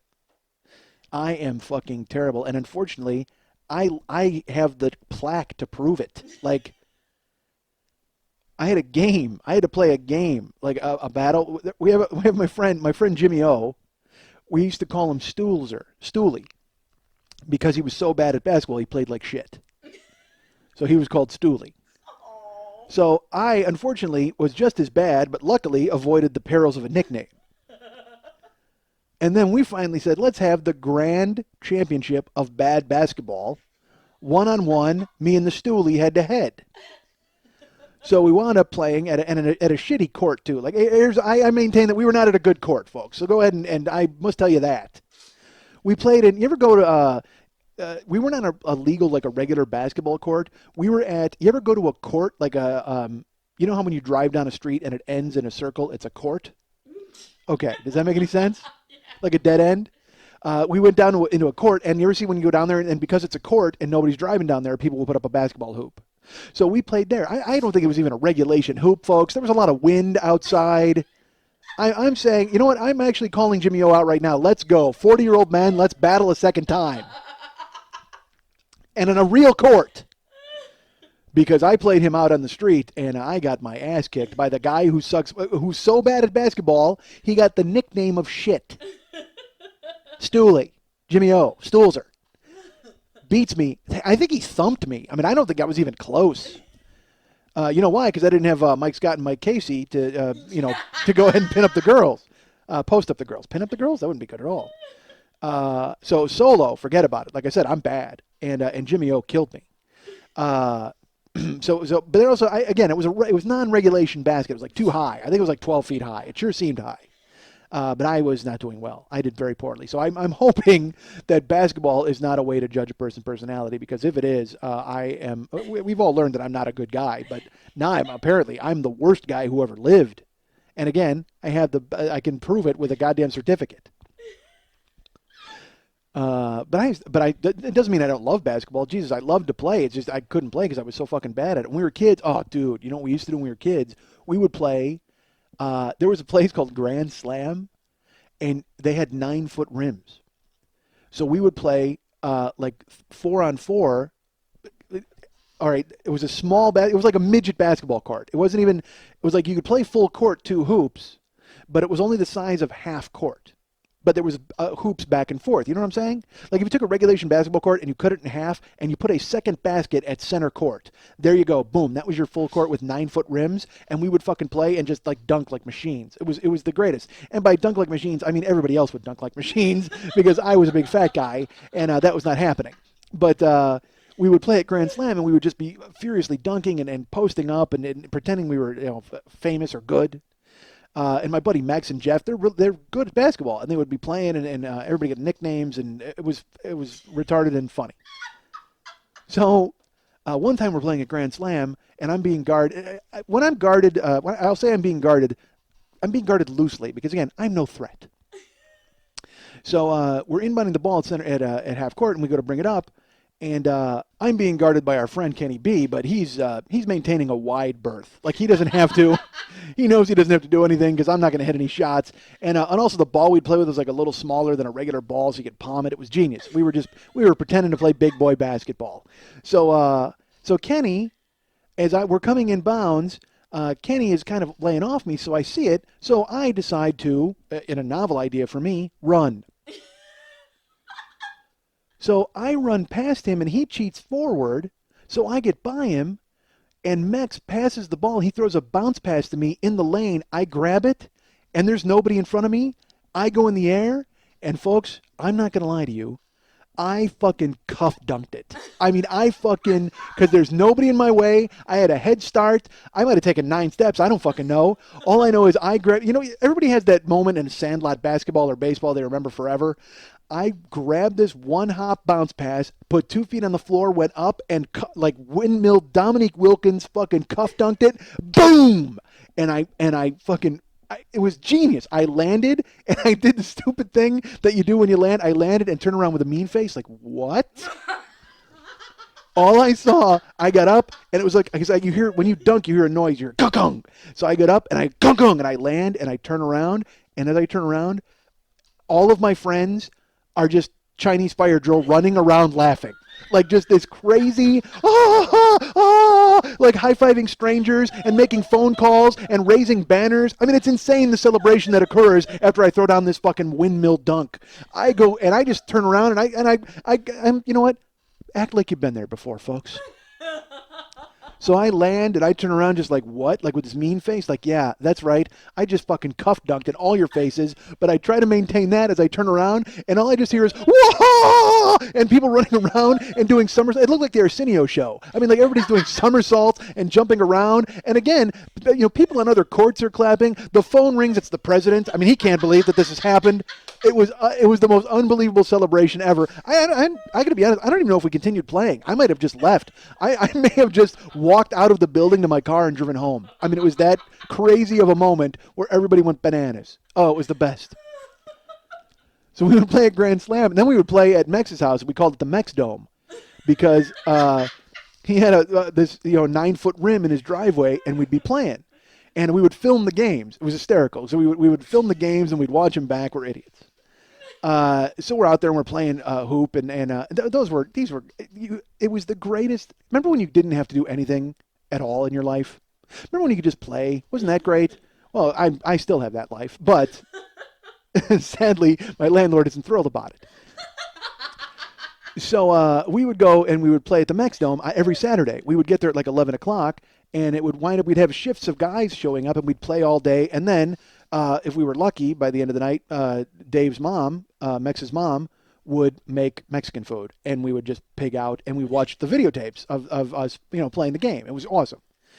So we're out there playing and stuff, and I will tell you this, and it was just, it's all your friends, and you're trying to make each other laugh and do stuff. So at the time, this is going to seem weird, but I don't care. I have to tell you it. When I was a kid, and when I was a kid, that's being generous. This might have continued for a while. I had a thing that I would do. I would do a thing called a royal family. What that was, folks, is if I had to fart, I would bare ass fart. I would drop trousers to do it because I called it a royal family because I felt that the royal family felt that they were too good for farts to stain their royal clothes. So my theory was that the royal family would bare ass fart because they didn't want to fart trapped in their royal garments. So this would happen occasionally when we would go out or whatever, and it became something. So anyway, we're out there and we're shooting hoop one day, and we're at the Mex Dome and we're just hammering and dunking and having fun and we're all that. And I'm like, oh, hold on, royal family, and I just royal family the driveway. And everybody's like, dude, what? Seriously? Why? Why would you do that? I'm like, come on, it's the royal family. Because again, I don't think Prince Charles would want to fart gumming up his clothes, so he has to let it free. You don't want to trap it in your royal vestments. You want to get it out of your garments because that's you're royal. You don't want that happening. So that was my theory as a young man, and quite frankly, I maintain that theory to this day. Doesn't mean I participate in any sort of royal family activity. However, I will say that as a child and now as a man, I believe that the royal family probably does. So we're shooting hoop and we're just having this amazing time. We're dunking and furious. I was terrible, folks. I was terrible, but it doesn't matter. A 9-foot rim, your game completely changes. All you got to do is get a drop step and get past somebody, and you can hit a layup. I can do that, right? So we're playing the game, and game ends. We go inside and we're hanging out, and we're gonna eat, and we're just and so we put in the videotape, and we're watching the videotape, and out of nowhere, on the videotape, Mike, your friend Mike, hi, that's me, forgot there was a camera outside, and all you see is the game is playing, and there's like literally it's like there's a rebound, and a ball goes out of bounds. Like, all right, whose ball? Inbounds? Oh, hold on, royal family. Drops trousers right in front of the camera and rips a huge fart and pulls his shorts up. And I got to tell you, folks, I was horrified. Because his family's in there. Like, Dave's family's in there. We're all in there. And I'm like, oh, no, that didn't just happen, right? That wouldn't happen. Because, again, I think you know me. I'm not a fart guy. Like, I don't think that stuff's funny, really. Like, that doesn't entertain me in any single way. But, the royal family thing just kind of took on a life of its own. And it's like, literally, people look at me like, we're watching the video. I'm like, dude, that was right in the camera. Like, right. So then it looks like I meant to do it, like, right in the camera. No, I did not. I forgot there was a camera. I wouldn't do that. I don't think it's great. Because, again, when I would do a royal family, it wasn't like I went, and, bent over, spread cheek, blew everybody away. I literally was very discreet. I would, go into a corner and be like, boom, drop trow in the back, boom, royal family, done. But this time, I forgot that there was going to be video evidence of said royal family. And I freaked. I got so freaky weird, I go, erase that. And they're laughing. They're just like, dude, I go, fucking erase that or I will take the videotape. I'm not kidding. There can be no evidence of the royal family. It must be destroyed. And because I was so weirded out that I did it, and it was such an uncouth fucking thing to do. To see it back was so terrible. But doing it was funny. It was always funny to do. And that was it. I think that was the end of my royal family days. That was the day I said, you know what? No more. I am. You know why? Because I'm a mere peasant. I can't deal with the royal family. I'm a peasant. I need to go ahead and just and deal with being a peasant and deal with this the way all peasants would. I can't hope to be a part of the aristocracy, so I'm keeping my pants up whenever this is going to happen from now on. And Mex is like, I'm not erasing that tape. And I go, yes, you are, goddammit. You must erase it. Horrifying. And I hope he erased it. I think he did, because he still has those tapes from the Mex Dome. When I was home for Christmas, he's like, dude, we should bust out some Mex Dome tapes. And then that's when I remembered. I was like, oh, dude, there's a royal family lurking on one of those Mex Dome tapes. But hopefully he took care of it and did the right thing. I have no idea if he did or he didn't. But, yeah, folks, enjoy the royal family. So, I don't even know, why did that come up? Oh, because I was talking about basketball. I'm an idiot. You guys can write me at Mike at MikeSchmidtComedy.com, or you can write me at Mike at MikeSchmidtComedy.com. Yes? All right, I'm an idiot. I'm a little freaked out because I can't believe I mentioned that story. That's horrible. All right, because that just makes me look terrible. And I'm not terrible, am I? I'm not. So, maybe that's why I was the worst basketball player who ever lived. I dropped trousers in the middle of a game. That's not a move that you want to do. That certainly doesn't help your game at all. Your mid-range jumper is not boosted by that activity. The royal family, you know what that sounds like? It sounds like something Elvis would do, doesn't it?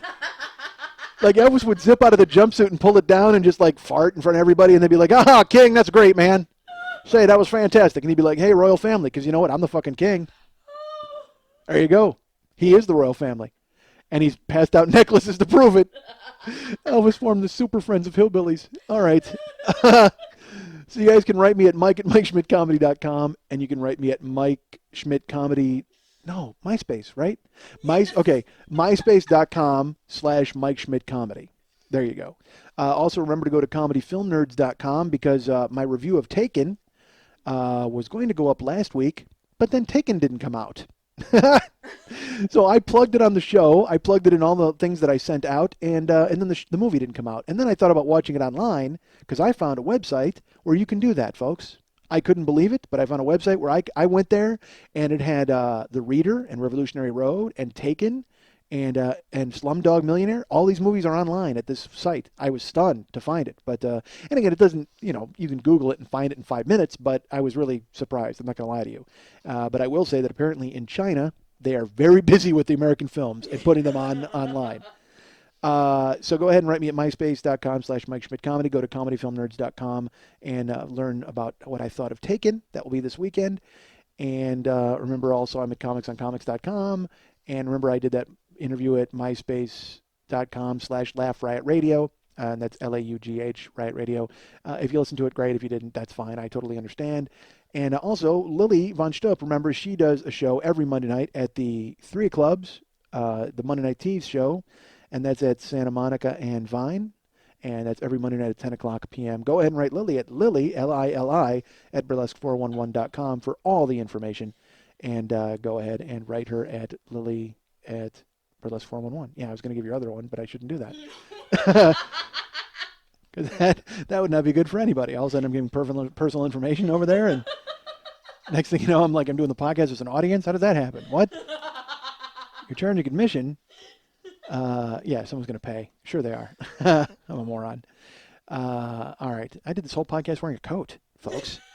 It's freezing, man. It's cold in California. And again, it's California cold. Let's put it that way. All right. I'm from Chicago. I know what cold is. I get that. I've had my hands freeze to the back of a car, pushing it, trying to get it to start. That's not fun. I did. It was like 35 below zero and crazy wind chill. This is back in 84. And we were pushing a car, trying to get it to start. And my hands actually like froze to the back of the car. They had to get hot water and dump it on there, and I had to rip my hands off while that hot water hit it. Yeah, so I get that it's not really cold here. And again, I know all over the country and everybody is covered in fucking ice and snow. And sorry, I mean, I've got nothing to do with that. But it doesn't matter because if 45 degrees is fucking cold to me, it's cold to me now. I've become this man. Especially after losing the weight that I lost and then getting older. And I mean, I need a fleece at all times, folks. I need to be wrapped in fleece. Give me a fleece, goddammit.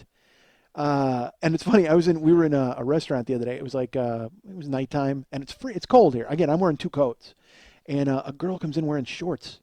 Because again, I was that guy. When I go home to Chicago, I stopped wearing. I never wore a coat because I hated carrying it. Once I got into the place I was going to, I was always like, I'm cold from the house to the car, and then that's it. The heat's on in the car, and then I'm cold from the car to the club. But in the club, the heat's on, so I'm fine.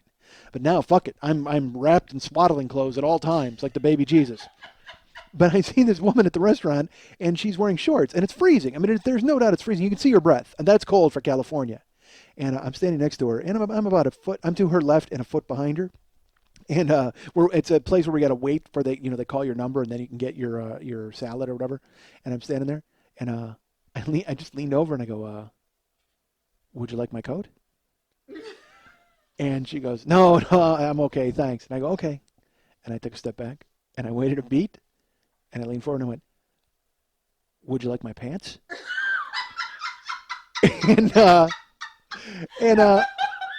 again, you're out on a limb at that point because you don't know what the fuck's going to happen. I mean, she could take it in the spirit it's intended and laugh, or she could just be like, what the hell is wrong with you? Seriously. And but luckily, and again, she was like a high school girl. That was another thing. Like she was like, because it was a high school volleyball team that was there, or maybe even a college volleyball team. I don't know, young women volleyball team, and she was in her uniform. And so I just went, would you like my pants? And to her credit, she laughed, thankfully, and went, no, I'm okay. I said, and I didn't laugh. I didn't make it. I just went, okay, and I just leaned back, and I'm still behind her. And I get back to the table and I tell Karen, I go, it's hilarious. I asked that girl if she wanted my pants. And Karen's just like, what the hell is wrong with you? I said, it was funny. She's standing there in shorts. I mean, she's obviously freezing. Would you like my pants? Who wouldn't say that? Would you like my pants? Apparently nobody would say that. Would you like my pants? We were last week when I was doing the podcast, some guy came and knocked on Lily's door, and he's bothering her, and he's talking, and he won't stop talking.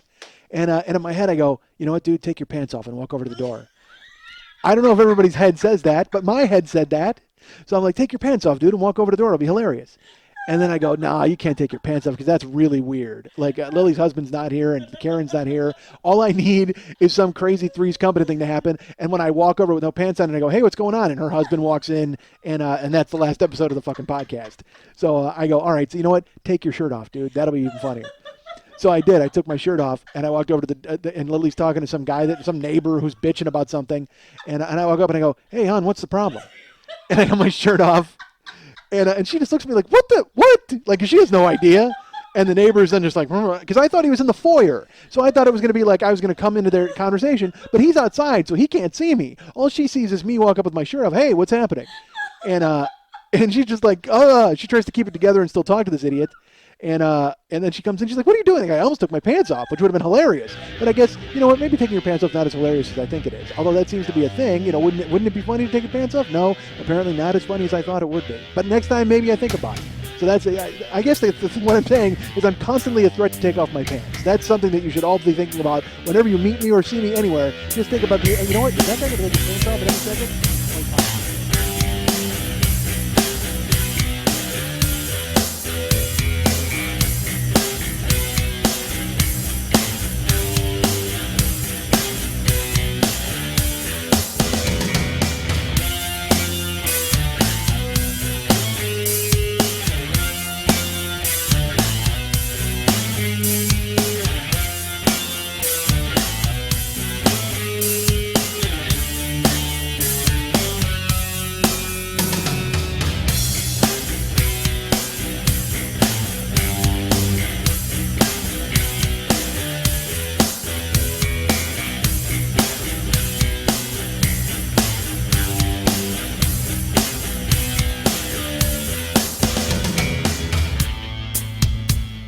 I'm a dick, folks. I'm not going to lie to you.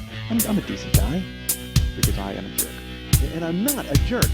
Man, I'm an awful guy. I'm not an awful guy. I am not a good guy. But I don't think I'm a bad person overall. So, and go ahead and by all means judge that. I'm kind of a jagoff. I got no future. What am I talking about? But I am a jagoff. And I'm not a jerk. I'm a nice guy. It's just I guess I have jerky tendencies. I've done so much ridiculous stuff, and then I wonder afterwards, I'm like, man, how come I don't hang out with anybody? Here's why, because you're a dick.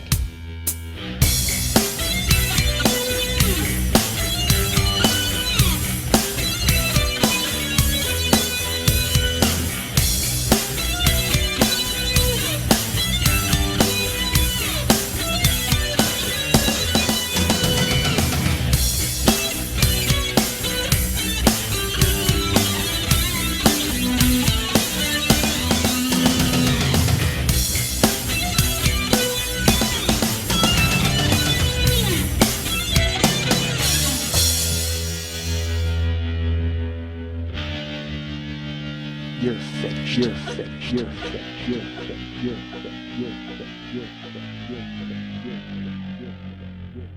finished. And there you go. A king, a crown, and a royal family just for you. Keep them, hold them, cherish them, look at them, stare at them. It's Christmas. Open them, wrap them first, and then open them. Or open them now. Perhaps you just opened it. I guess you did kind of just open it. I guess that was a gift for you from me. And now you can keep it, although I did give you that gift. It's more of a regift. It's a regifting for you because I gave it to you once before, and now I give it to you again. But with the bonus of phone content. Oh, folks, is there anything better in podcasting than phone content? Here's how it goes. I use my devices. I've used laptops to record. I've used my phone to record. Perhaps I should get a tablet. And again, like I've said often, I should just get a can and a piece of string. And one of you will eventually answer, like in that soup commercial. There's a Progresso soup commercial, and I guess the chef has a can with a string, and people can just call him and talk about their soup. Dude, I need a soup hotline. That's what I need. I need to call somebody and talk about soup. You know, I'm making a soup Christmas week. I don't know what it's going to be. It might be a turkey noodle. Might be a turkey chowder. I think there's going to be turkey involved. Or maybe I just make a consomme, a nice broth I'll make for my girlfriend and I. I don't know. I won't make it for I'll make it for me. My English is terrible. So there you go. That was that, and I will see what's going to happen in the coming weeks with our laptops all destroyed and sitting here. I'm staring at mine now, and it's officially like I'm giving it like a mean look, and I don't know if that's going to work. First of all, I don't know if it responds well to anger. I don't think most technology does, but I will try. I'll give it a mean mug. I'm mean mugging my laptop as we speak, folks. And again, he may just choose to take that as a sign that he should go ahead and do more terrible things to me, like not work. But I can't mean mug Lily's laptops because they're at her place. You guys can get me at Mike at MikeSchmidtComedy.com. You guys can be my friend at Facebook.com/the40-year-old-boy. You can follow me at Twitter.com/the40-year-old-boy. Our friend David Hernandez, who came up with that brilliant Elvis picture and led me to decide what episode to choose today, can be found at Facebook.com/DavidMexHernandez. But if you'd like to hire him to do some Christmas stuff for you, although I don't know if the Christmas shipping season is officially over, but if you'd like to hire him to do some artwork for you, you can get him at artbydmh.com, artbydmh.com. Head over there anyway and take a look at all the cool stuff that he has done and that he can do for you in the future, because he is a genius. I won't lie. He is a guy who, he does our artwork so quickly, the turnaround time, you know that if he has a project in mind that he wants to actually, he needs to spend some time on, or he can actually invest some time in, rather than the quick turnaround time, it's going to be really terrific work. So you go to artbydmh.com, artbydmh.com, and check it out and hire him to do some work for you. I'm going to do this. Look at this. We have a new plug, a new person to plug, ladies and gentlemen. All of our web stuff, all of the web things that we have at MikeSchmidtComedy.com, which is my website, all of that is done by a good friend of the show named Ryan Dirks, and that's D-I-R-K-S. D as in David, I-R-K-S. And I'll go ahead and plug Ryan. He actually does some Drupal work for me. I put out the call. I used to have a webmaster, and then I had somebody else who did it. But then everything kind of fell by the wayside, and Ryan is a listener to the show and said, hey, I can do this for you. And he's been good enough and kind enough to donate his time and efforts to maintaining my website and always changing the code whenever I need to put up new shirts for sale. Whenever I put up any new merch, whenever we change the Joe Business page, he's always right there to help me out and never says no. So if you'd like to go to ryandirks.littleprofiles.com, you can learn some more stuff about Ryan other than me telling you he's a good guy.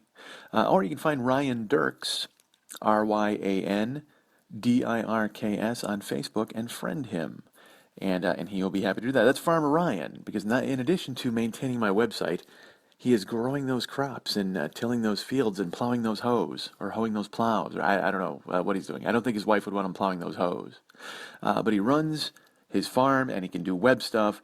That's a different kind of Renaissance man. That's a guy who can work the land and then also work the cyberspace.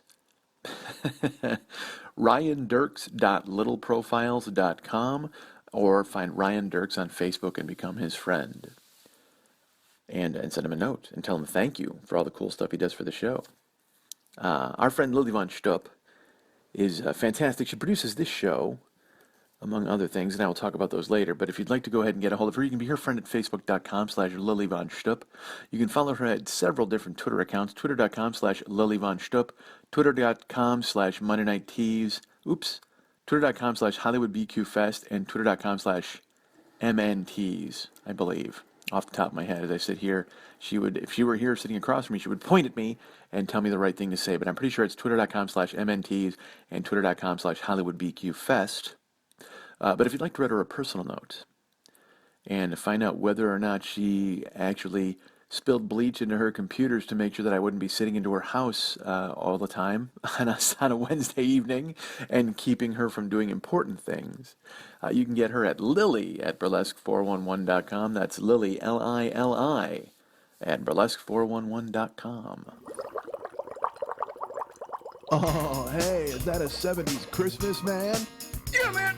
Well, turn it up, man! Due to the overwhelming success of a very 80s Christmas, Sluggy Records is proud to present Have a Nice Christmas, a 70s Yuletide spectacular featuring this classic hit from KC and the Sunshine Band. Oh, shake, shake, shake. Don't shake, shake, shake. Don't shake your presents. Don't shake your presents. Oh, shake, shake, shake. Don't shake, shake, shake. Don't shake your presents. Don't shake your presents. Oh. Rudolph says, Herbie, you're a fine elf. What a dentist you could be. But you're stuck here making the toys for another tree. Dance with the ring-diggy dolls, 'cause Santa has the funkiest ears around. Comet, Cupid, Prancer, Vixen, Dancer, Blitzen, Dasher, Dancer, Donner, Prancer.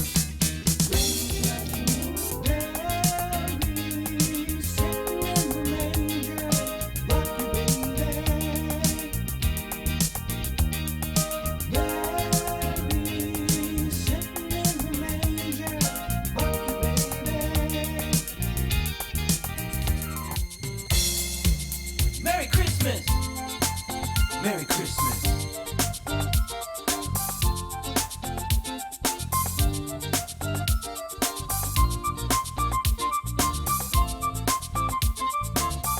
Dude, Santa sure loves to disco down. Oh, who doesn't, dude? But can he rock? Oh, Ram Jam thinks this Santa can, bro. I heard that, dude.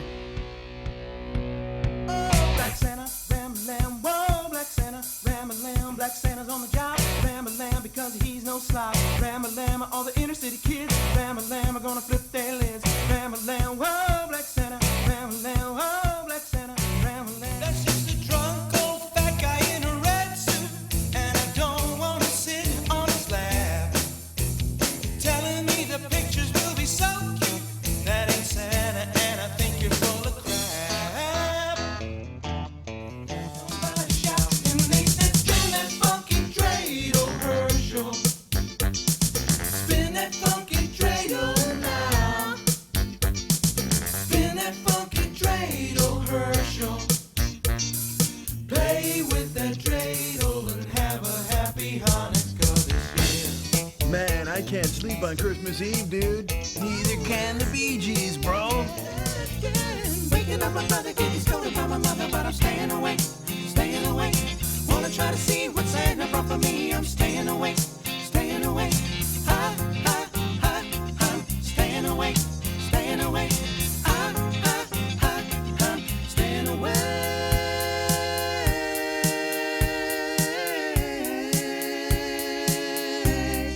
Till Santa comes.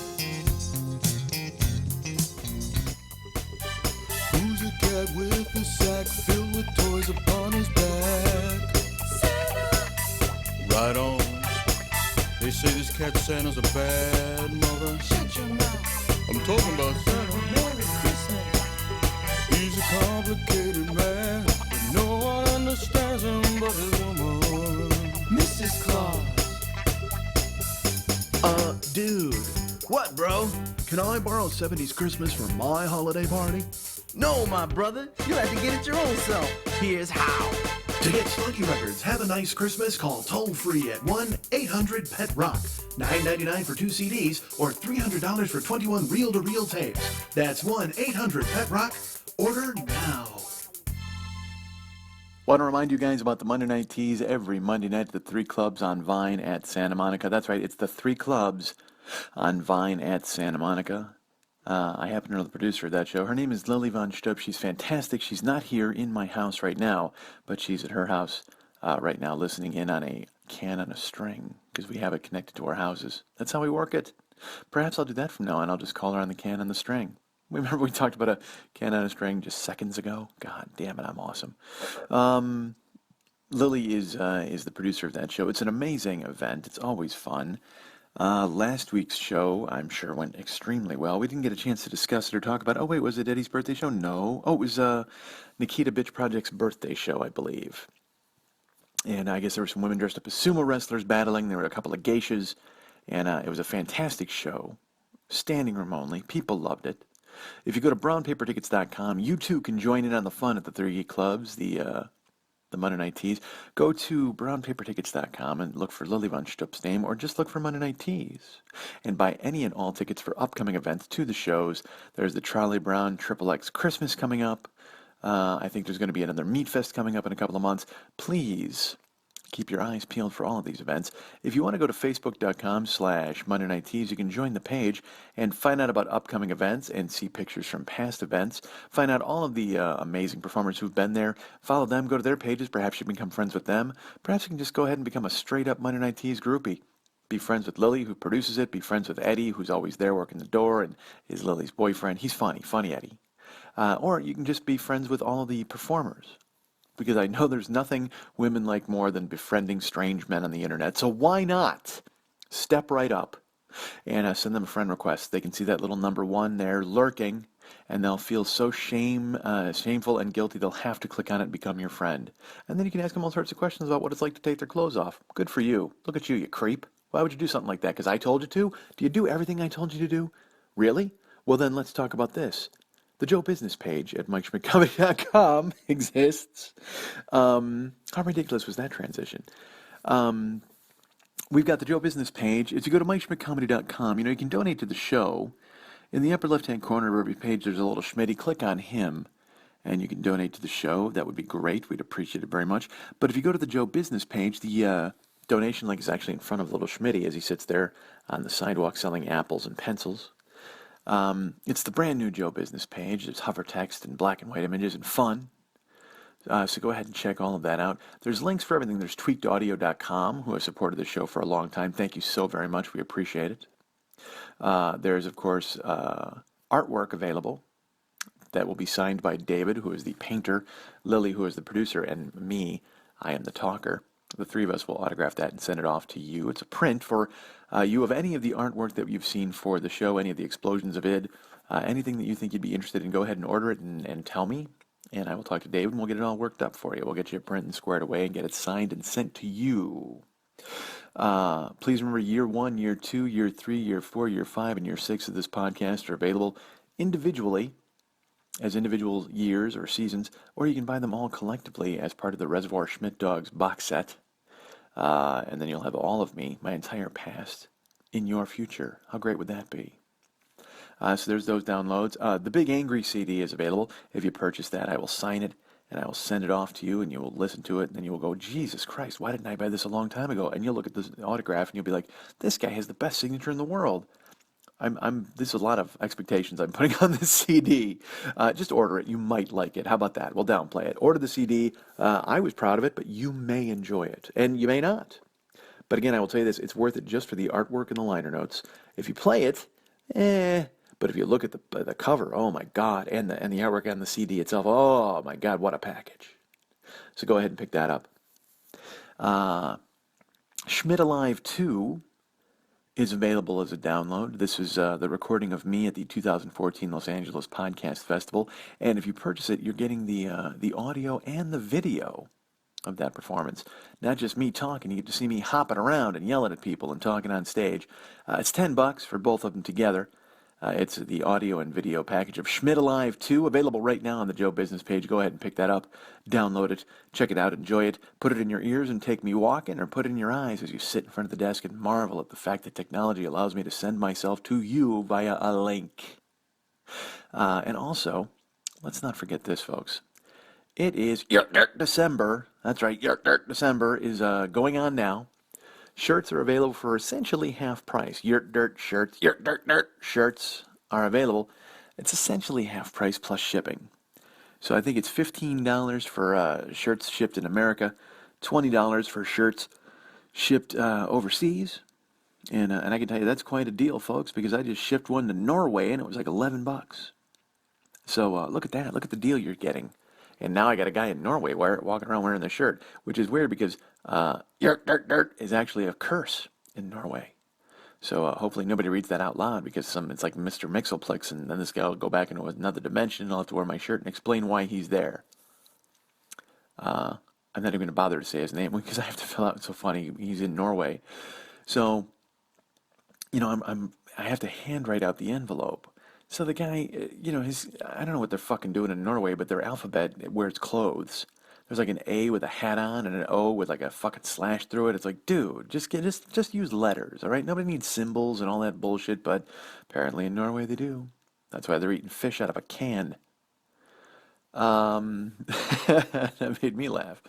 Also, remember on the MikeSchmidtComedy.com Joe Business page, not only are all those items available for sale and available for you to take, or at least buy, you don't want to take them certainly, but any of the stuff that is available is there, and also there's an Amazon link on the page. I know Christmas is upon us, folks. With Christmas upon us, there's so many things you can do. You're shopping through Amazon. Well, I'll tell you what, if you use our link, that would be fantastic for us. It would really be cool and help the show out quite a bit. If you click on the Amazon link, you'll go to our store, and then in the upper left-hand corner, you'll click on the Amazon link itself and go through to actual Amazon, and then all of your shopping purchases will be credited to the show, and we will be very happy for that. So use our Amazon link for all of your holiday shopping. It is Thursday, December 18th. So you got 1 week. 1 week to shop before Christmas, so go ahead and use our Amazon link, and that will be your Christmas present to us. And I told a lot of you, if you go ahead and you use Amazon, you can write me, and I will read people what you bought. I don't understand people. Our friend Eric has written me, but all right. So first of all, Eric purchased the book "Giving You the Stink Eye" by John Bazar, which I referenced on this show a couple of weeks ago. I told people to get it, because I said there is one, I'm yawning, I apologize. I said that there was one story that cracked me up. I was crying reading a story in a book, and it's in John Bazar's Giving You the Stink Eye book. So Eric, our friend, took it to heart, and he went ahead and went to Amazon, used our Amazon link, and purchased John Bazar's Giving You the Stink Eye book, which is awesome. Thank you so much, Eric. He also, now this is strange, he bought barf bags. And they're called barf bags. Like, I would think they'd be called vomit repositories or something like that, but nope. These are called barf bags. And so I thought they were maybe a gag gift, but I looked at them and no, they're actually vomit bags for some strange reason. And he bought them. He needed them. He actually mentioned it in his email. He's like, don't ask about the barf bags. Well, I won't ask because A, you're not a person, you're an email. And B, that would require me to write you back. That's never happening. That's a lie, folks. If you write me, I'll write you back eventually, I promise. But Eric also, he had a third item that he bought. He's like, I had to buy a service manual for my car. So he bought a service manual for a Porsche. So maybe, here's what I'm thinking, here's what I thought, maybe he needed barf bags because he drives so quickly in his Porsche that all of his passengers wind up becoming physically ill. That could be it, correct? I've never been in a Porsche because it looks really tiny and small, and I don't think I'd like it. I don't think I would fit well into it. And maybe that's another thing. You know, he buys the Porsche, and he has the service manual so he can tune it up and go as fast as he possibly can, and someone's squeezed in there, and they're small, and they're getting tossed about in the high speeds, and while they feel the need to use a vomit repository, and he goes, I'm sorry, I can't help you. I only have barf bags. But I guess in a pinch, anything will do, so they go ahead and grab that. And I'll tell you what, if you're in Eric's Porsche and you decide that you have to vomit, and you truly need to use a barf bag, because if you don't, he will be giving you the stink eye. Ha ha! We tied it all in together. So go ahead and go to the MikeSchmidtComedy.com Joe business page and buy stuff and rent stuff. We don't rent anything, but buy it and take everything home for you. And use our links and help the show. We appreciate it very much. And by we, I mean, of course, the three-headed monster that makes up 40-Year-Old Boy Industries. That's our friend Lily and our friend David, Max Hernandez, and me, Mike Schmidt. Hi, I'm the host of this show, on my phone, in my house, in the middle of the night.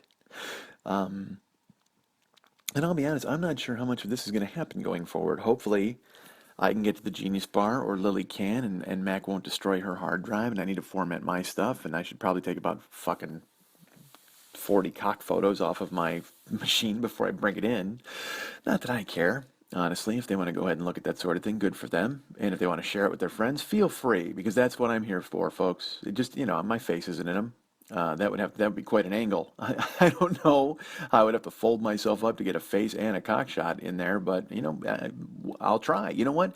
I'll try as soon as I hang up. I'm not going to hang up. Why would I hang up on you guys? I can't hang up. Granted, it's a phone. Although, you know what? Maybe I can do it while I'm talking. Granted, it is a phone broadcast, and if I could take a selfie, like a cock selfie with my face in it, could I do that now? Hold on. Let me try. Hold on. We're moving away from our ear. And we're moving out. No, we're not going to do that. We should, right? Shouldn't we do that? Wouldn't that be great? That'd be exciting. Well, you know what? Fuck it. I am going to do it. Hold on. All right, I got to push this button. And then, all right, hold on. We got to get squared away. It's running. I think you can hear me. Can you hear me? I hope you can. Let's try the camera here. And, all right, let me sidle this out. All right. And, well, that's a decent angle, but I can't see my face really. I mean, I'm kind of in the background. You know what it looks like? It looks like I'm hiding behind my cock, and I'm gonna pounce on it. Hold on. I think I'm gonna have to try that again. Hold on. Because the lighting in here, again, it is the middle of the night. I only have one lamp and it's on, but I kind of like it. The shadows play really well. And again, like I said, I look like a serial killer who's about to murder a cock. Hold on. That one's much better. Yeah, I like that one. Okay, so I'm going to keep that, and I'll tell you what. If you buy anything from Amazon and you write me, I will send you that photo. That will never happen. That is not going to happen. And I'm probably not going to put that photo in my computer, like I said, because I already have 40 to clear out. That would just be 42. I like to keep 40, folks. It's symmetry with the show. 40-year-old boy, I like to keep 40 cock shots. 40 is, it's an important number to me. It's not really. It was just the name of the show in the beginning, and I've made it important as I've moved along, but it doesn't really... That's $10,000, Connor. Yeah.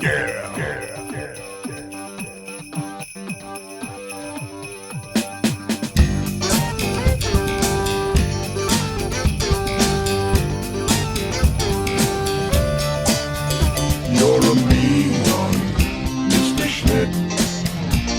You really are a heel. You're as cuddly as a cactus. You're as charming as an eel, Mr. Schmidt. You're a bad banana with a greasy black peel.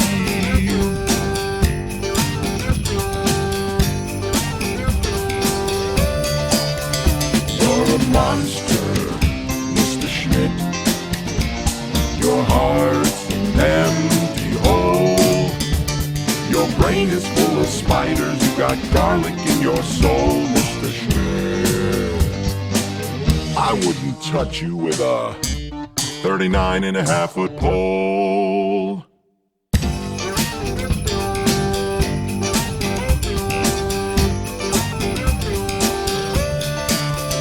You're a vile one, Mr. Schmidt. You have termites in your smile. You have all the tender sweetness of a seasick crocodile, Mr. Schmidt. Given the choice between the two of you, I'll take the seasick crocodile.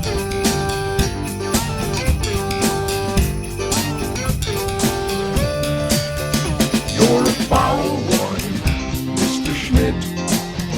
You're a nasty, nasty squirt. Your heart is full of unwashed socks, your soul is full of dirt, Mr. Schmidt. The three words that best describe you are as follows, and I quote, "You're dirt, dirt."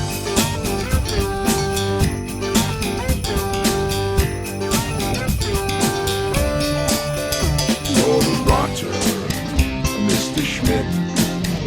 You're the king of sinful sots.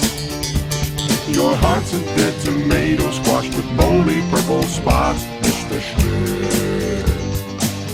Your soul is an appalling dump heap, overflowing with the most disgraceful assortment of deplorable rubbish imaginable, mangled up and tangled up knots.